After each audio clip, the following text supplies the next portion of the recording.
Hi, my name is Carmenimi. Today I'll be reading The Tale of the Pale Man, a snappy, obscure tale about a man living in a small country hotel, whom becomes obsessed with another resident, a strange, pale man who mysteriously moves from room to room. By Julius Long. I have not yet met the man in number 212. I do not even know his name. He never patronizes the hotel restaurant, and he does not use the lobby. On the 3 occasions we passed each other by, we did not speak, although we did nod in semi-warm, cautious ways. I should like very much to make his acquaintance. It is lonesome in this dreary place. With the exception of the aged lady down the corridor, the only permanent guests are the man in number 212 and myself. However, I should not complain, for this utter quiet place is precisely what the doctor prescribed. I wonder if the man in number 212 too has come here to rest. He is so very pale, yet I cannot believe that he is ill, for his paleness is not that of a sickly cast, but rather a wholesome ivory clarity. His carriage is that of a man enjoying the best of health. He is tall and straight. He walks erectly and with a brisk, athletic stride. His paleness is no doubt genetic, else he would quickly tan under the burning summer sun. He must have traveled here by auto, for he certainly was not a passenger on the train that brought me, and he checked in only a short time after my arrival. I had briefly rested in my room and was walking down the stairs when I encountered him ascending with his bag. It is odd that our esteemed bellboy did not show him to his room. It is odd, too, that with so many vacant rooms in the hotel he should have chosen number 212 at the extreme rear. The building is a long, narrow affair 3 stories high. The rooms are all on the east side, as the west wall is flushed with a decaying business building. The corridor is a long drab, and it is stiff, bloated paper oozes a musty, unpleasant odor. The feeble electric bulbs that light it shine dimly as from a tomb. Revolted by this corridor, I insisted vigorously upon being given number 201, which is at the front and blessed with southern exposure. The room clerk, a disagreeable fellow with a Hitler mustache, was very reluctant to let me have it, as it is ordinarily reserved for his more profitable transit trade. I fear my stubborn insistence has made him an enemy. I have been here exactly a week, and if there is a friendly soul in this miserable little town, he has escaped my notice. Although the tradespeople accept my money with flattering eagerness, they studiously avoid even the most casual conversation. I am afraid I can never cultivate their society unless I can arrange to have my ancestors recognized as local residents for the last 150 years. Despite the coolness of my reception, I have been frequently venturing abroad. In the back of my mind, I have cherished hope that I might encounter the pale man in number 211. Incidentally, I wonder why he has moved from number 212. There is certainly little advantage in coming only 1 room nearer to the front. I noticed the change yesterday when I saw him coming out of his new room. We nod again, and this time I thought I detected a certain malign satisfaction in his somber black eyes. He must have known I am eager to make his acquaintance, yet his manner forbids overtures. If he wants to make me go all the way, he can go to the devil. I am not the sort to run after anybody. Indeed, the surly indifference of the room clerk has been enough to prevent me from questioning him about his mysterious guest. I wonder where the pale man takes his meals. I have been absenting myself from the hotel restaurant and patronizing the restaurants outside. At each I have ventured inquiries about the man in number 210. No one at any restaurant remembered his having been there. Perhaps his entree into the Brahmin homes of the town, and again he may have found a boarding house.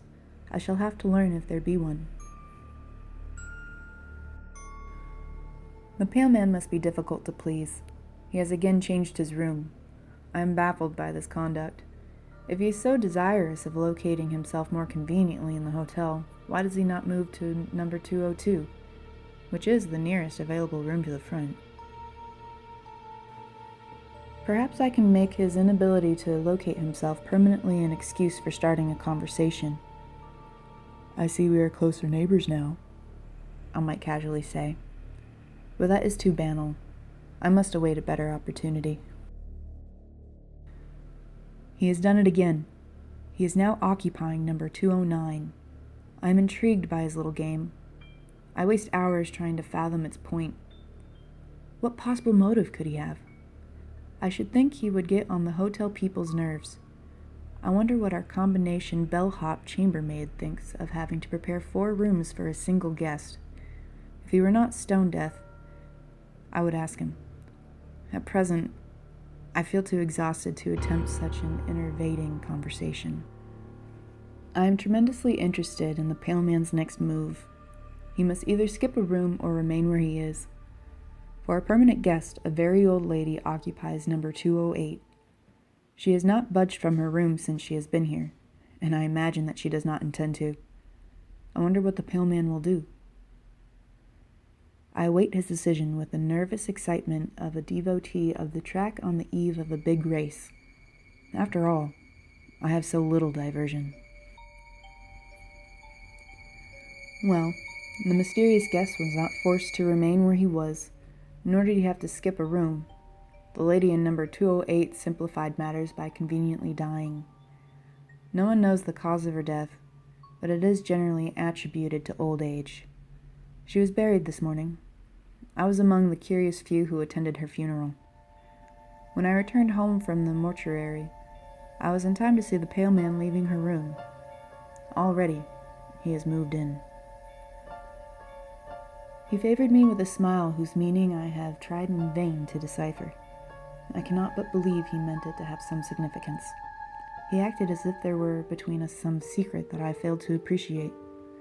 But then, perhaps the smile was meaningless after all and only ambiguous by chance. Like that of Mona Lisa. My man of mystery now resides in number 207, and I am not the least surprised. I would have been astonished if he had not made his scheduled move. I have almost given up on trying to understand his eccentric conduct. I do not know a single thing more about him than I knew the day he arrived. I wonder whence he came. There is something indefinably foreign about his manner. I'm curious to hear his voice. I like to imagine that he speaks the exotic tongue of some faraway country. If only I could somehow inveigle him into conversation. I wish that I were possessed of the glib assurance of a college boy who can address himself to the most distinguished celebrity without batting an eye. It is no wonder that I am only an assistant professor. I am worried.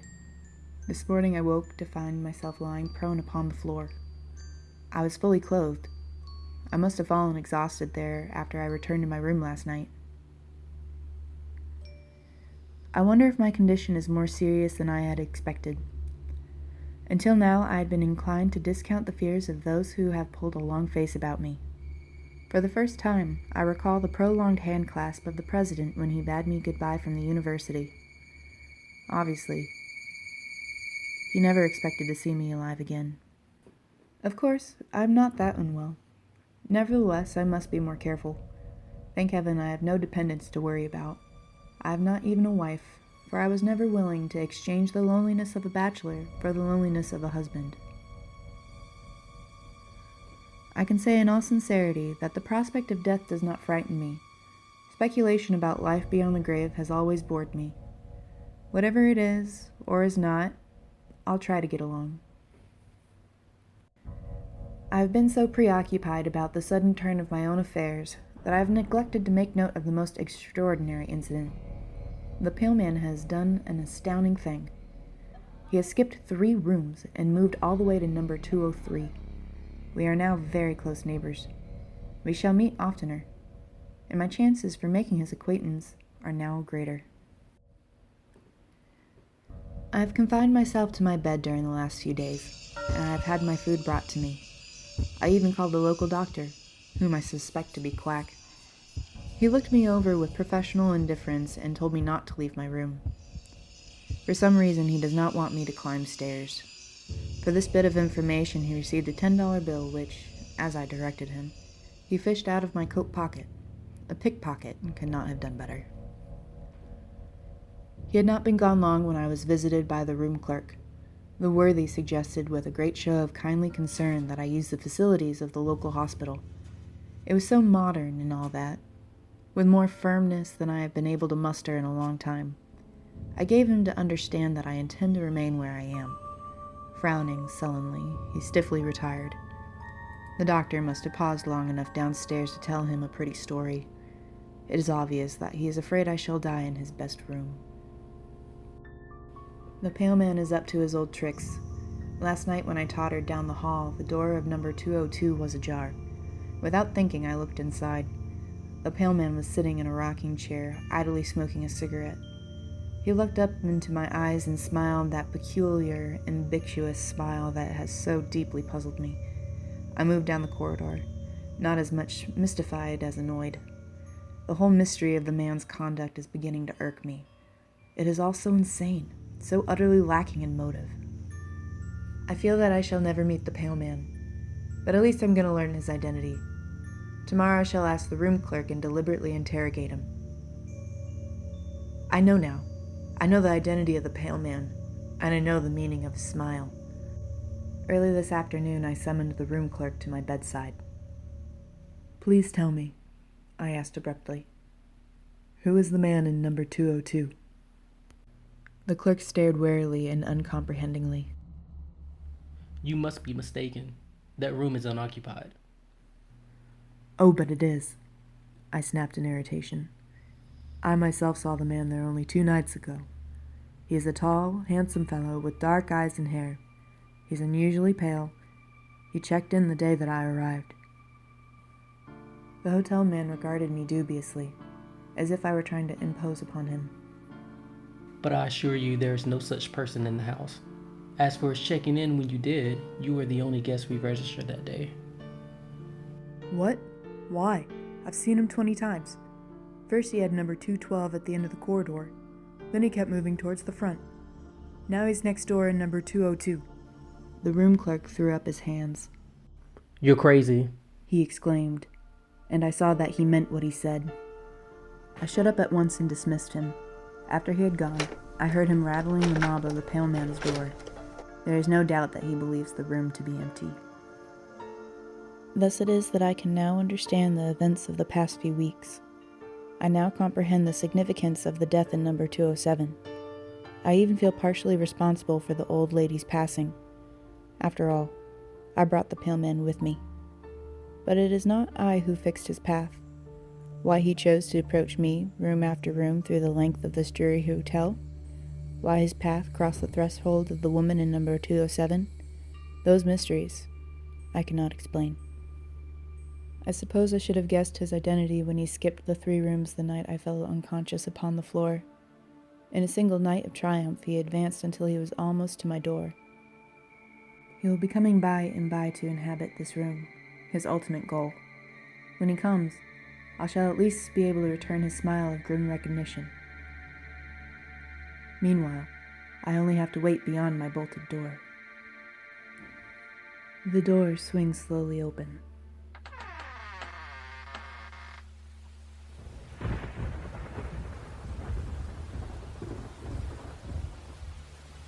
The ambiguous ending strengthens the eerie factor.